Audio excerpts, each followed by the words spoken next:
Bom dia, boa tarde ou boa noite para quem está assistindo, nono. Vamos começar mais um assunto e lembrando que encerramos uma etapa, né? Falamos de República Velha, da crise. Hoje eu vou especificar que crise foi aquela que levou à crise da República, que é a crise de 29.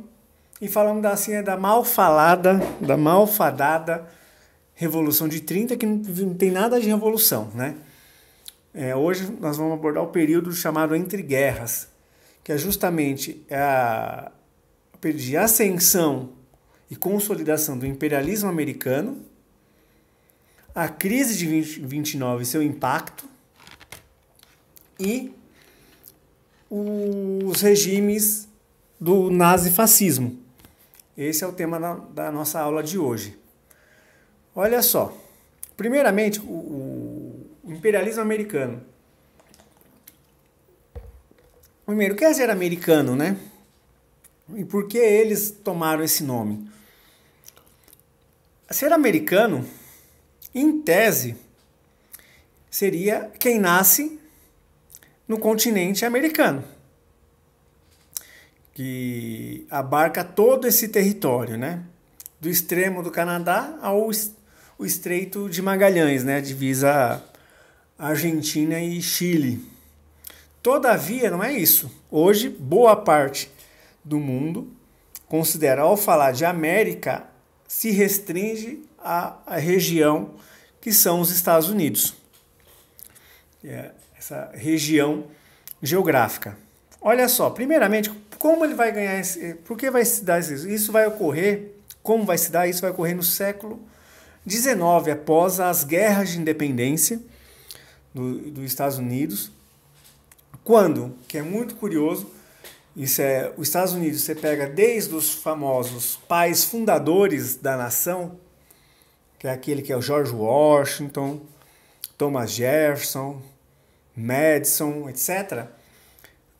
Eles sempre tiveram um problema no discurso dele de confundir entre defender uma política de defesa do território ao mesmo tempo que é uma defesa do território já visando a expansão. Ou seja, é um discurso que sempre foi muito marcado pela dubiedade. Já se encontra isso desde os pais fundadores. E olha só, os Estados Unidos, se hoje tem esse tamanho que nós vemos, ele não foi assim. Os Estados Unidos, quando surgem, primeiramente, eles vão se restringir a um estreito da faixa litorânea, que vão se chamar das 13 colônias, e pós-independência eram 13 colônias, cada colônia vai ter uma autonomia, por isso fala Estados Unidos da América. Essas deixaram de ser colônia e viraram estados, né? Estados Unidos. Que é muito curioso, né? Um país que nasce sem nome, né? Não tem nome, é Estados Unidos. Conjunto de Estados Unidos. Mas é uma expansão que vai se dar tanto por compra de território, que vai se dar o caso da Louisiana, Oregon. Vai se dar também por guerras, onde vai expropriar, saquear o México do território da Califórnia e do Texas. Ou seja, essa é uma expansão para o oeste. E o que acontece? No século XIX, lembra-se que a Guerra de Independência vai se dar de 1776 até 1788, nesse período. No século XIX é o quê? Os Estados Unidos começa justamente essa expansão territorial, comprando. E essa expansão territorial que visa a marcha para o oeste, que futuramente vai ser essa mesma marcha que vai levar à guerra civil também, porque é uma disputa, lembrando que o norte vai se industrializar com relações capitalistas industriais e o sul escravistas. um dos conflitos que vai se dar é justamente essa marcha para o oeste. Quais relações de trabalho levam para o oeste? A escravidão ou o trabalho assalariado de natureza capitalista? Mas, que não é a aula dessa tema, mas justamente o quê? Mas, ao mesmo tempo que se dá essa expansão para o oeste, o que acontece? São territórios que não são virgens, tinha gente ocupando, e nesse primeiro surge uma primeira ideologia, uma primeira ideia para justificar essa expansão, que vai ser o chamado justamente o Destino Manifesto. O Destino Manifesto, que é justamente o quê? Que é uma crença que já vem desde os primeiros pioneiros, que acreditam que os americanos é um povo escolhido por Deus, e essa expansão que começa, essa marcha para nada mais é que uma expressão da vontade divina. E lembre-se, o Destino Manifesto não desapareceu hoje, ao contrário. Você pega os discursos do presidente, do Trump, para trás, vão se reverberar essa concepção. Ou seja, isso é muito curioso. Se os Estados Unidos é um povo eleito por Deus, ou seja, toda forma de expansão militar, geográfica, geopolítica dos Estados Unidos é apenas uma expressão desta vontade divina. Olha que curioso. Se os Estados Unidos é um povo eleito, então ele é superior. Quem não é eleito só pode ser inferior. Ou seja, é uma brecha que vai se dar justamente que vai ser chamado darwinismo social. Ou seja, que a gente vai explicar, nós vamos abordar justamente isso. Darwinismo social, que em tese que resgatando as leis da natureza, que a Darwin, né? As leis da natureza o mais apto sobrevive a espécie, permanece a espécie. Um cara chamado Galton transporta isso para a sociedade. A sociedade é uma eterna disputa, os superiores permanecem e os inferiores perecem. Logo, os americanos vão se ver nessa vontade. Eles vão acreditar que são superiores a qualquer outros povos. Não é à toa que esse jornal em New Jersey, no final do século XIX, aborda justamente o quê? Olha só. A raça pura anglo-americana está destinada a estender-se por todo o mundo com força de um tufão. A raça hispano-americana, hispano-mourisca, será abatida. Que são os povos latinos nossos aqui, do México, ou seja, do Rio Grande para baixo. O Rio Grande é uma fronteira natural entre México e Estados Unidos. Ou seja, já vê esse contexto. Então, esse Destino Manifesto permanece até hoje, que os Estados Unidos é um povo eleito por Deus. A partir disso, começa a se estruturar duas grandes ideologias para a consolidação do imperialismo americano. E tem gente que apoia, mesmo sabendo de tudo isso, apoia os Estados Unidos. Ou seja, que esse Destino Manifesto, eles sempre acharam que ao os Estados Unidos conquistar um outro povo, eles estão levando o progresso. É o modelo de civilização, modelo cultural, ou seja, é o progresso. Quem não tem o modelo americano é inferior. Não é à toa, isso permanece até hoje. Faça um exercício de assistir no Netflix, YouTube, filmes de outras culturas. Ou seja, um filme iraniano, um filme indiano. Você vai ver a concepção de tempo e espaço é diferente, por isso que a gente estranha tanto que nós estamos introjetados pela cultura americana. Repetindo, vai ser esse Destino Manifesto que vai ser a expressão de duas outras grandes ideologias. A primeira é a doutrina Monroe, que é criado pelo presidente Monroe em 1823. lembre-se, essa primeira doutrina Monroe, que vai ser na primeira metade do século XIX, tem contextos externos e internos, e vai ser quase de caráter retórico. Quais são os contextos internos dos Estados Unidos? 1823, interno é o quê? Em 1812, os Estados Unidos têm uma guerra com a Inglaterra, sofre uma derrota humilhante. Os Estados Unidos, nessa expansão deles, tenta inclusive se apossar do Canadá, e o Canadá era colônia americana ainda, britânica, perdão. Sofre uma derrota humilhante, o exército inglês chega a invadir os Estados Unidos, chega a ocupar Washington e queimar a Casa Branca. Olha só. Ou seja, nesse contexto, os Estados Unidos, qual é o contexto? Está tentando reorganizar o Estado. Ou seja, sua administração, suas leis, etc. Lembrando que os Estados Unidos ainda é um território dividido, né? Porque o norte industrial, capitalista, e o sul agrário, escravista.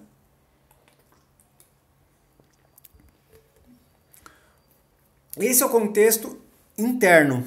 O contexto externo, que também é de caráter, justamente vai ser essa doutrina Monroe, que é justamente a América para os americanos, onde vai tentar eliminar, rejeitar toda a interferência europeia no continente americano. Justamente porque é uma tentativa de resposta ao Congresso de Viena, de 1815, tem as guerras napoleônicas, e um dos objetivos dos planos do Congresso de Viena é a recolonização da América. Porque nesse período está explodindo revoltas de independência na América Latina. México, o Brasil acabou de se tornar independente. Ou seja, é um contexto externo e interno, justamente para os Estados Unidos se firmar nesse continente, que vai ser justamente um contexto de retórico. Porque presta atenção, 1823, na segunda metade do século XIX, vai surgir já a política do Big Stick. Do grande porrete, onde que é criado pelo presidente americano Theodore Roosevelt, que ele falava, fale macio, mas com um porrete na mão. Presta atenção, eu não falei que a doutrina Monroe foi criada em 23? Olha só, o grande general Simão Bolivar, ele fala uma frase muito que no final da vida que ele fala: os Estados Unidos parecem predestinados a atormentar o continente em nome da liberdade e da democracia. Olha as palavras proféticas dele. Que posteriormente, porque só no final do século XIX, indo para o XX, vai surgir o Big Stick? Justamente porque os Estados Unidos, primeiro, organiza seu Estado, faz a guerra civil, tem um período de 17 anos, que é um período que eles chamam mesmo de reconstrução da nação, pós-guerra civil, quase 1 milhão são mortos, tudo, o norte vence, tudo. Ou seja, o Estado está consolidado, a expansão para o oeste está consolidada, pode o quê? Ir para além das suas fronteiras naturais geográficas. Porque justamente nesse contexto, a África e a Ásia estão sendo partilhadas pelas potências europeias. Nesse contexto, a política do Big Stick vai ser justamente, principalmente para a América Latina, com destaque América Central e Caribe, e algumas partes do Pacífico. Ou seja, nesse contexto, os Estados Unidos usa e abusa de intervenções militares para garantir políticos, presidentes que não contrariam os interesses americanos. Nesse contexto, você vê, até antes da Primeira Guerra Mundial, que é 14, os Estados Unidos chegam a fazer 12 intervenções na América Central e no Caribe. Em Cuba, Panamá, Nicarágua. Ou seja, você vê essa relação, ou seja, não é à toa você vê Guatemala, na Nicarágua, eles conseguem colocar um presidente chamado Somoza, que, em linhas gerais, é um filho da puta. Ou seja, é um cara que torturava, perseguia trabalhadores rurais, tudo, e era reconhecido pelo próprio Roosevelt. Tem uma frase famosa do Roosevelt que fala do Somoza. Olha o que ele fala. O Somoza é um filho da puta, mas é o nosso filho da puta. Ou seja, ele mostra essa relação. Os Estados Unidos não quer ninguém que interfere nos interesses norte-americanos, estadunidenses. Essa é a relação. Ou seja, e sempre com uma retórica, o discurso americano sempre é retórico, né? De liberdade e democracia. Se os Estados Unidos, na sua política externa, tem esse discurso de retórico, de liberdade e democracia, como é o seu plano internamente? O seu plano internamente é uma sociedade extremamente racista. Ou seja, pós-guerra civil não resolveu os problemas estruturais que a escravidão e o racismo trazem. É uma sociedade extremamente segregada que os Estados Unidos vai criar um tipo de modelo de homem, que é o WASP. White, Anglo-Saxon and Protestant. Branco, anglo-saxão, ou seja, tem que falar inglês, e protestante. Nesse momento tem o protestantismo histórico, né? Os metodistas, assembleia, presbiterianos, etc. São esse protestantismo histórico que nasce nesse contexto, onde vai dividir, que vai falar que a sociedade é segregada entre brancos e negros, que é um resquício do darwinismo social que vai ganhar muito forte, e eugenia muito forte nos Estados Unidos. Tão forte que hoje foi publicado os diários de Rosenberg, que era um dos teóricos do nazismo, e ele deixa explícito que uma das principais referências deles era o sul dos Estados Unidos, que era um modelo de segregação. Olha só, as influências norte-americanas no nazismo que a gente vai ver posteriormente. Como era essa sociedade? Uma sociedade extremamente dividida que falava, tinha bebedouro para negro, bebedouro para branco, escola para negro, escola para branco. Ou seja, é esse modelo de sociedade que no plano interno era uma sociedade extremamente fragmentada, dividida. Não é à toa que, para votar para presidente, a população norte-americana negra só começa a votar na segunda metade do século XX, 1965. Ou seja, quando derruba a lei Jim Crow. Olha essas barbáries também. Casamento interracial é coisa de comunismo. Ou seja, você percebe que isso também é um reflexo da nossa própria sociedade. Tudo que é estranho, que eu não compreendo ou não aceito, eu já chamo de comunismo, socialismo, etc. Se a gente vê isso na nossa sociedade hoje, tem um ponto de origem. Essa é a sociedade americana que vai se estruturar. A Ku Klux Klan, justamente, como eu falei, de perseguição à população negra, esse caráter antissemita, homofóbico e anticomunista. É uma mistura de nacionalismo com fanatismo religioso, como eu falei. Vão influenciar muito futuramente o próprio fascismo, em sua versão extrema, o nazismo.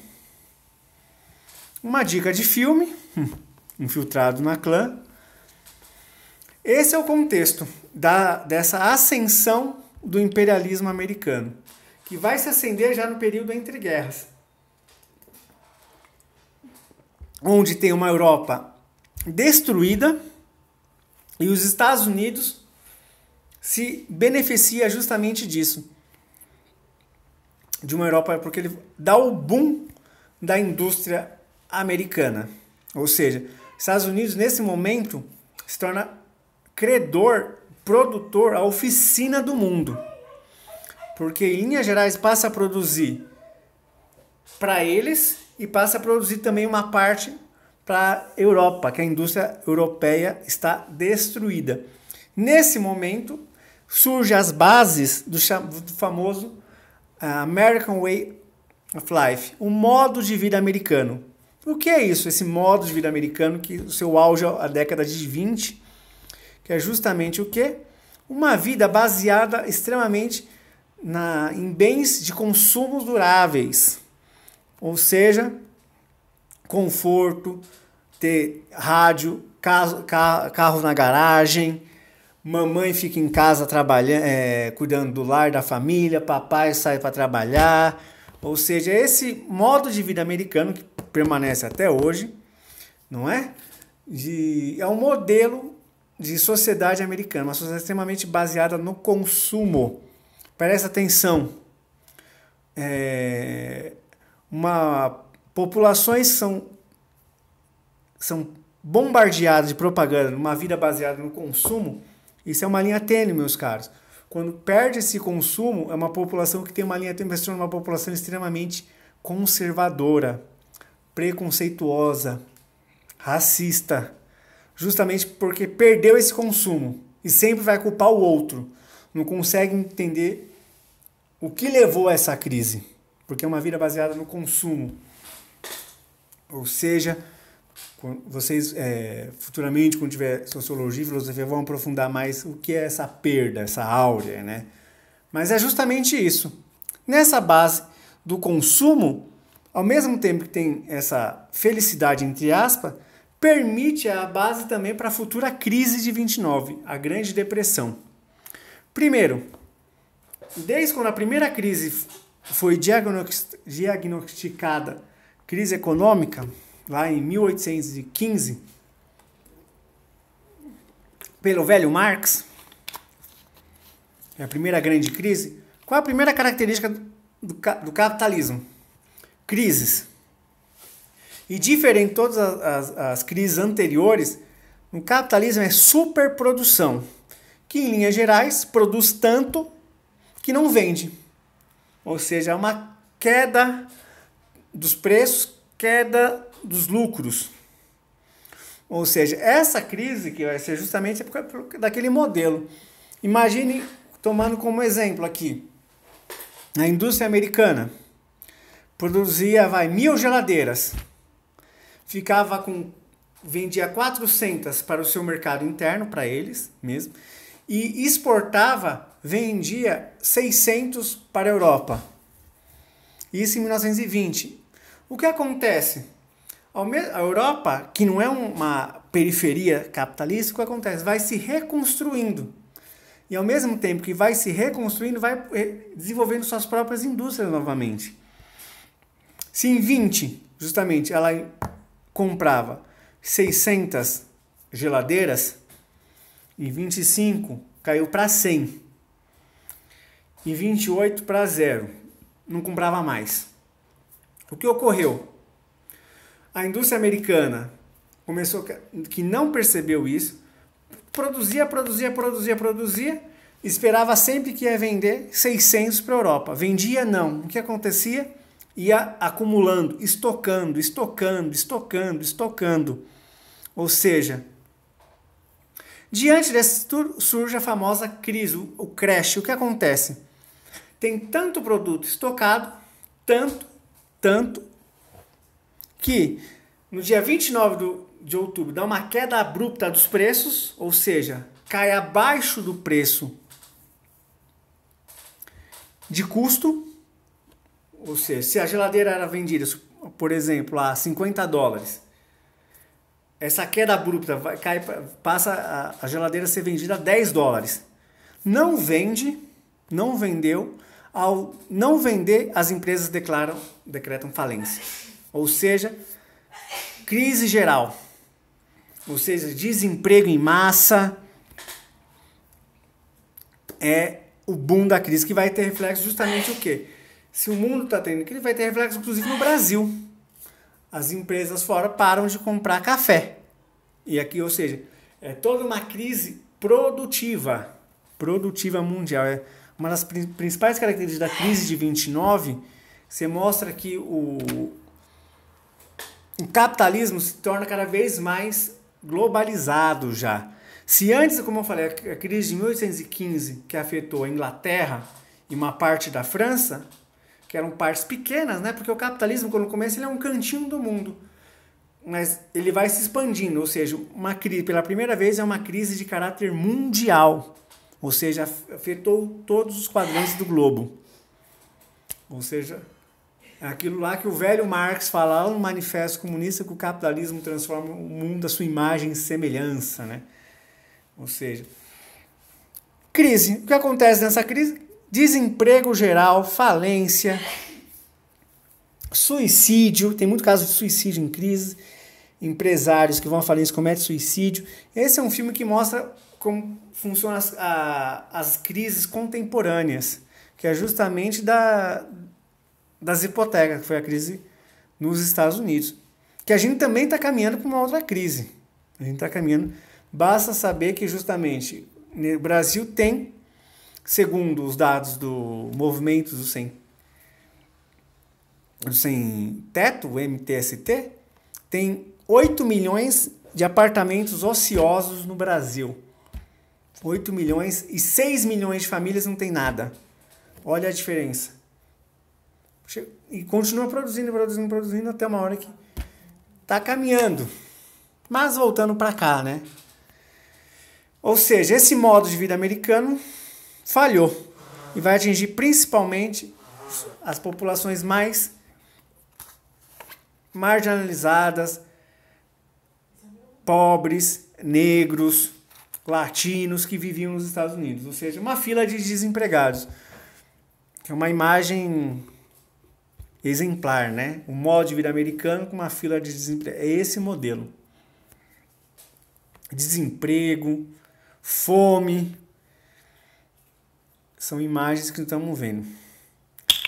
Passa ano, não passa dia, passa mês, ninguém resolve. Até que é eleito um presidente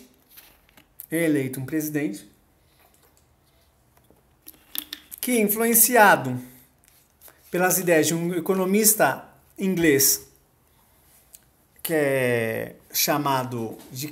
Ele é um liberal, hein? Um Keynes, mas ele fazia parte de uma linha inglesa que era os fabianos, que é aquele liberal que tem que se preocupar com os pobres, né? Tem que dar assistência social, não dá para morrer de fome, tudo.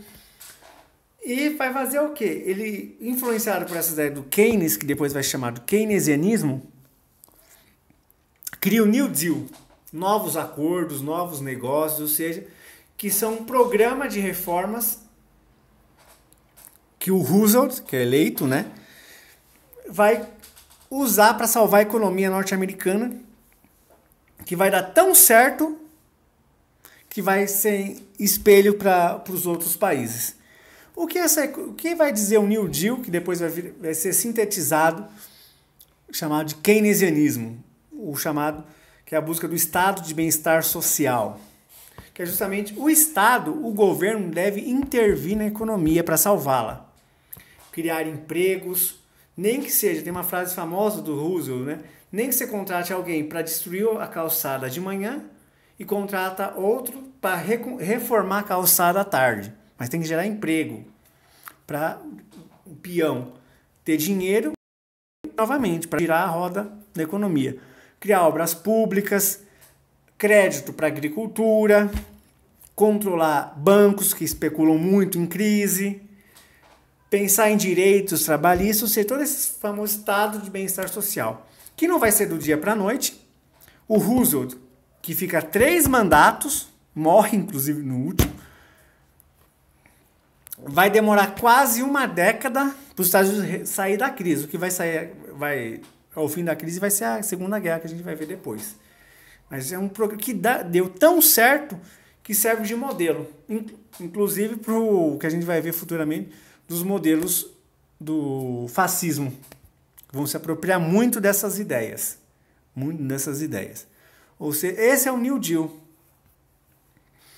Mas nesse contexto também surge a famosa os gangsters americanos, né? Da lei seca. Ou seja, tem filmes, séries, tudo. Justamente é o que se aproveitam da brecha E esses gangsters, esses bandidos que é Al Capone, Bonnie Clyde, Dillinger, são todos justamente, eles caíram no gosto da população pobre americana, que fez o quê? Fazia até quadrinhos dele eles ficaram populares, ou seja, são um período. Hoje tem bastante produção cinematográfica sobre eles, né? Mas esse período chamado período de ouro da máfia, né? Enquanto isso, presta atenção, porque para falar da guerra a gente vai falar isso, falamos da Revolução Russa, né? Os desdobramentos, tudo. Mas a União Soviética, primeiro, ela não vai ser atingida pela crise. Por quê? A União Soviética não tem bolsa de valores. Não tem. Ou seja, e nesse contexto, quem está liderando a União Soviética é a burocracia em torno da figura do Stalin, que com os planos quinquenais, ou seja, consegue reconstruir. Isso é uma coisa que é invejável, porque vai ser essa base que vai vencer futuramente as forças do eixo, que é justamente com esses planos quinquenais que consegue transformar a União Soviética em uma potência industrial e militar. Ou seja, olha só, em 17, quando os comunistas tomam o poder, a Rússia era o país mais atrasado da Europa. Termina a Segunda Guerra como a segunda maior potência do globo. Ou seja, esse plano transforma a União Soviética. Mas não é o foco agora. Enquanto isso, na Europa, se na crise de 29 o New Deal vai ser a solução, diante dessa crise econômica, permitiu a ascensão de ideologias totalitárias, ou seja, permitiu a consolidação e ascensão do nazifascismo. Ou seja, essas ideologias que é um líder de uma nação com poderes absolutos, com a retórica, né? Claro que é uma retórica, que ele é o salvador da nação, surge nesse contexto, que permite justamente isso. Primeiro, para falar de fascismo, como vai surgir? Eu gosto muito de uma definição que o fascismo é a revolta no interior da ordem. Que é justamente o quê? Que eles não buscam destruir o capitalismo. Eles querem só salvar o capitalismo de uma crise. Quais são as bases, as raízes desse que vai sintetizar no nazifascismo? Começa já em fins do século XIX. Ou seja, vai ser um movimento histórico e ideológico de ideias que permite essa consolidação. Como começa isso? Primeiro, surge o medo da modernidade, ou seja, da modernidade capitalista, segunda revolução industrial, movimento operário, tudo. Nesse contexto surge filosofias, ideias extremamente aristocráticas, que vai ser sintetizada na figura do Nietzsche. Onde? Por que eles têm medo da modernidade? Porque o capitalismo promove o movimento operário pode criar revolução. Por isso, deve-se combater o capitalismo. Mas para melhorar, não. Para voltar a roda da história para trás. Idealiza um passado que nunca existiu. Ou seja, medo do comunismo. Devido ao medo da modernidade. Segundo, valorização das tradições e mitificação de um passado que nunca existiu. Ou seja, Mussolini na Itália vai resgatar a história do Império Romano e o Hitler na Alemanha vai resgatar as histórias da mitificação do Império, do Sacro Império Romano Germânico, né? Que o próprio Marx brincava, né? Não tem nada de sacro, nada de império, nada de romano, só o germânico. Ou seja, resgato essas histórias de passado heróico, conquistadores, tudo isso. Também, nesse contexto, lembre-se, está o contexto também do darwinismo social e da eugenia. Como eu falei, eugenia é a ciência de melhorar a raça. O darwinismo falou que justamente a sociedade está sempre em conflito e os melhores sobrevivem também. Ou seja, todos esses pontos que eu listei, o fascismo vai ser a síntese desse período, desse momento histórico. Ou seja, é esse contexto. Fascismo, justamente, eu estou falando em termos mais genéricos, porque na Europa, mais de 10 países vão aderir governos fascistas, Romênia, Hungria, vão aderir governos fascistas. Todavia, os dois grandes modelos vai ser a Itália e a Alemanha. Ou seja, que vai ter bases para isso, né? Por isso que eu estou falando de caráter mais genérico. Certo, na Itália, quais são o contexto? Justamente é isso.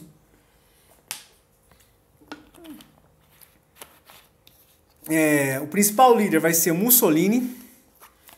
Contexto justamente uma Itália destruída pela guerra e frustrada das promessas da vitória da Entente, né?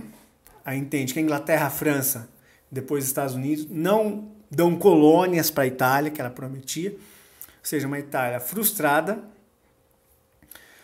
Vai ter como característica também um nacionalismo exacerbado, com xenofobia e racismo. Militarização. Isso é uma característica justamente porque a própria guerra vai exigir isso, né?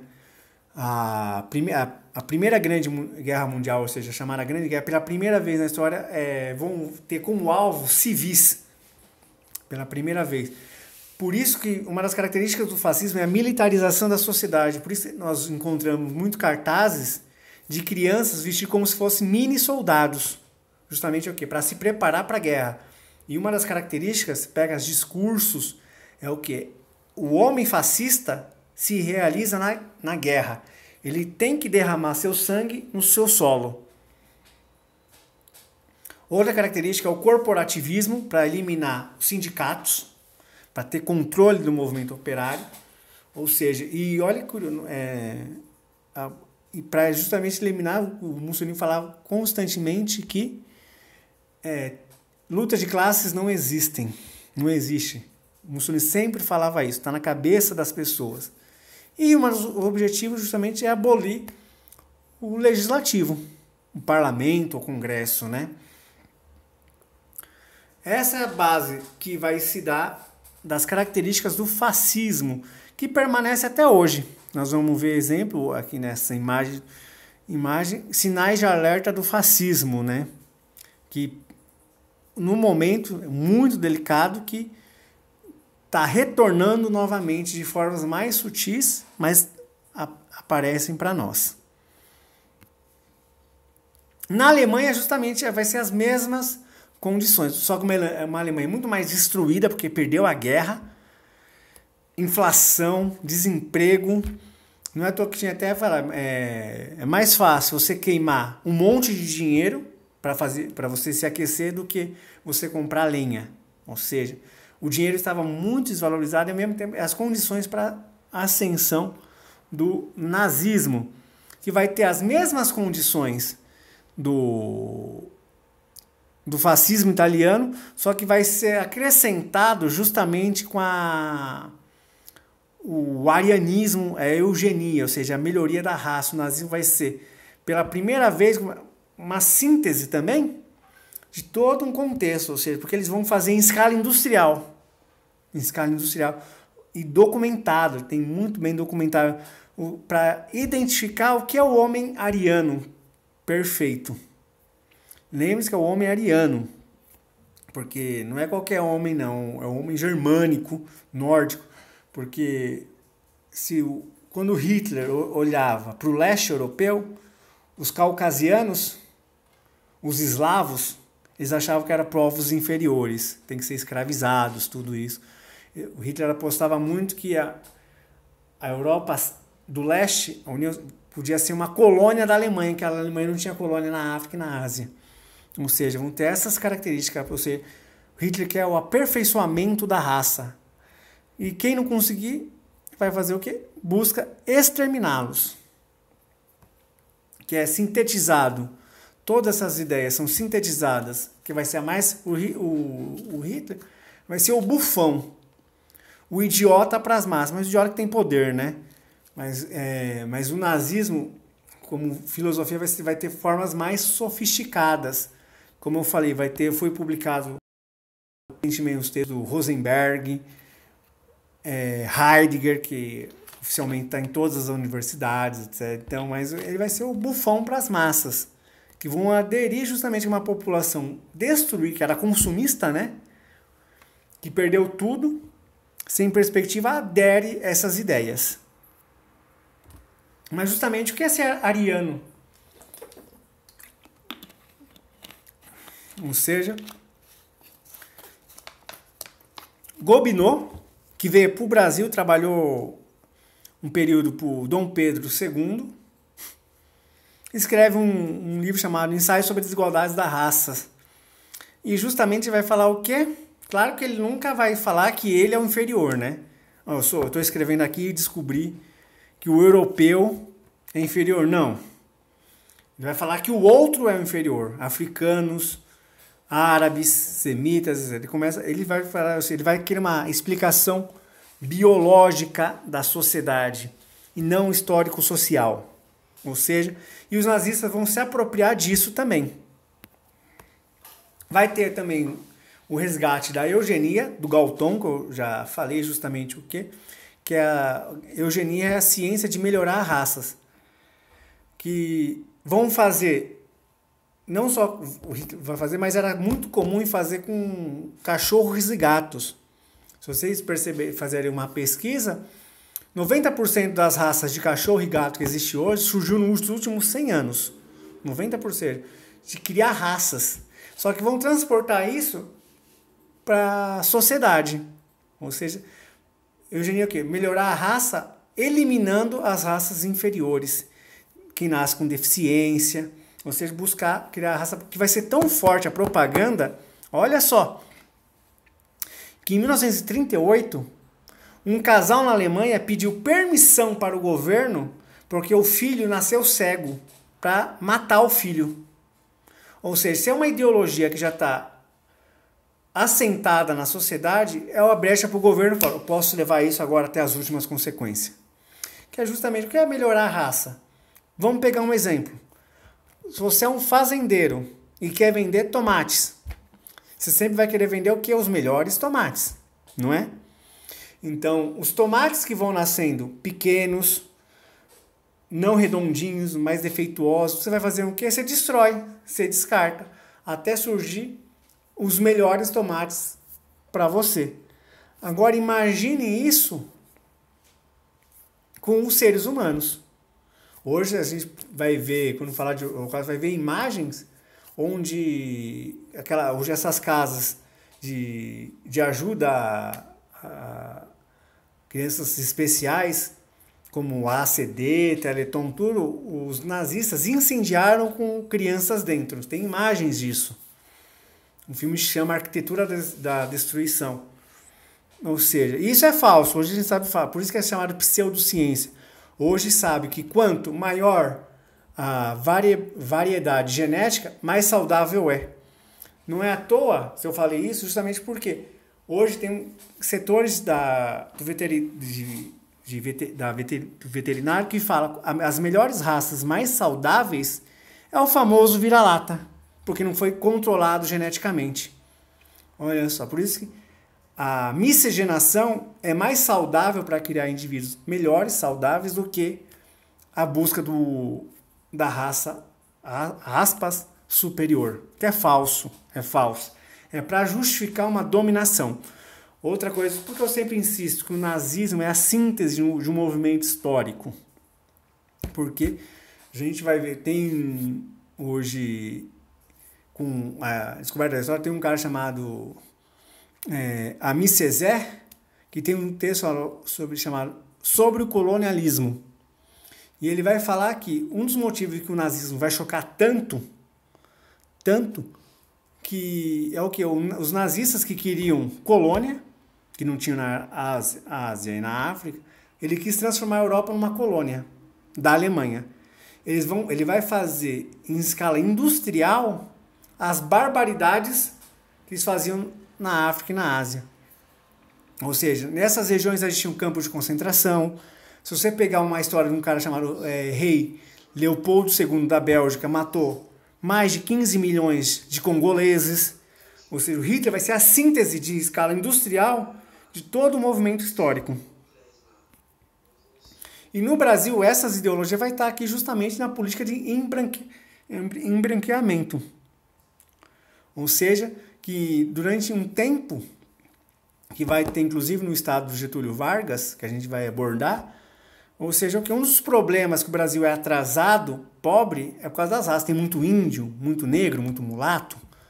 Ou seja, e uma das apostas é o quê? Vamos embranquecer a população, tal como nesse quadro da redenção de Cã, né, que é a barbárie. Justamente o quê? Porque a redenção de Cã.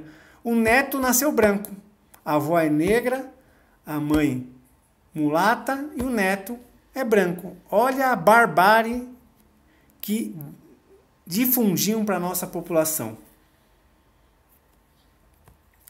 Ou seja, busca jogar por motivos biológicos que não tem nada a ver, problemas históricos sociais. E a gente vai ver ao longo do século XX como esse discurso assume formas mais sutis até hoje. Até hoje. No discurso do presidente Trump, do Bozo, etc., aparecem esses mesmos discursos, só que de formas mais sutis. Gunther foi outro responsável justamente por isso que eu falo em escala industrial, porque eles relatavam, faziam fichas para mostrar, para identificar as formas arianas, quais as mais puras e as menos impuras, né? Você vê justamente as formas mais arianas das formas do Mediterrâneo, né? Lá, Grécia, sul da Itália, ou seja, quais são as superiores e inferiores. Exemplos de raça segundo os nazis. Faziam até experimentos de estudo de crânio, tudo, por isso que hoje é tudo por fora, mas atraiu muita pseudociência. Que, curiosamente, se dizia que era a raça ariana, mas curiosa, devia ser posto por terra que nas Olimpíadas de 36, um corredor negro norte-americano venceu. E Hitler não desceu para dar medalha de ouro para ele. Ou seja, a teoria ariana já foi posto por terra abaixo. Mas você mostra justamente, como eu falei lá, da influência norte-americana no nazismo, você percebe justamente o quê? O próprio Jesse Owens também reconhece que nem o presidente dele, o Roosevelt, também o cumprimentou. Ou seja, você vê essas barbáries que permanecem até... Basta ver quem está comendo os jornais, ver que Estados Unidos está pegando fogo novamente. Um filminho aí para quem tiver interesse. E justamente essa é, por isso que eu falei, são níveis abstratos, de características gerais, mas lembre-se, os fascistas, como chegam ao poder? Na Itália vai ser justamente pela marcha sobre Roma, porque não vai ser sobre via eleitoral, a marcha sobre Roma, onde os fascistas demonstram seu poder e são convidados pelo rei Vítor Emanuel II para compor o governo. E a partir disso começa todo o arquitetura de cerceamento para concentrar todo o poder em torno de Mussolini. E o Hitler tem um movimento também, tenta o primeiro golpe de Munique, ele tenta dar um golpe, é preso, escreve seu livro, que ele escreve na cadeia, é solto, participa das eleições, perdeu, mas em 32 é chamado também para ser composto o governo, virar chanceler.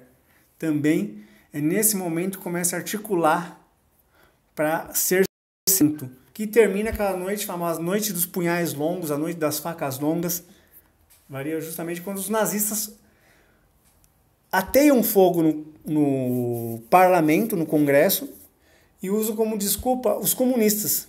Ou seja, essa desculpa é o que? Para fechar o Congresso e concentrar o poder mais em torno de si. Ou seja, lembre-se que é um movimento que não foi isolado, muito empresário financiou os nazistas,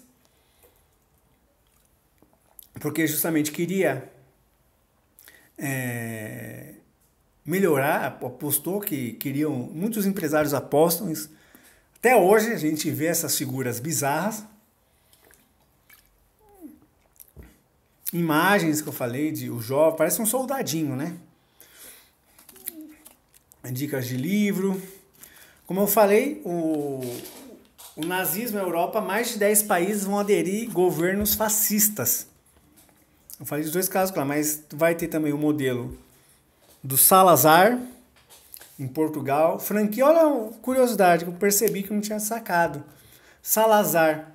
Vocês, todo mundo imagina aqui que é uma geração que assistiu Harry Potter, né?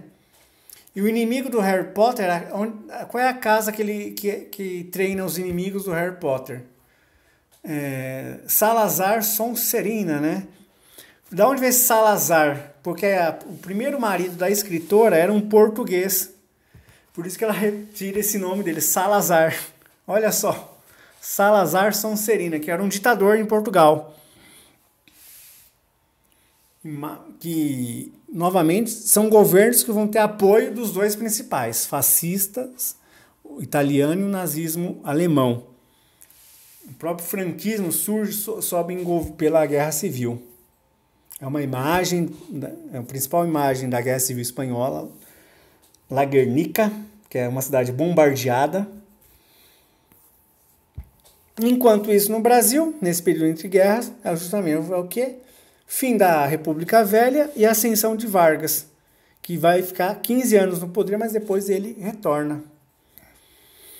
Ou seja, é esse contexto que permite esse período entre guerras, que é chamado, que vai levar também a uma Segunda Guerra Mundial.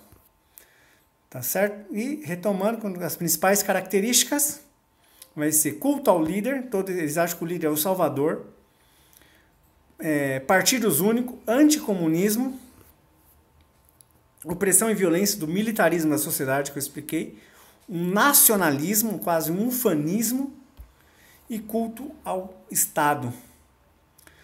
Tudo bem? E isso é tudo, pessoal. Próximo tema, Segunda Guerra. Tá bom? Tchau, tchau. Beijos e abraços.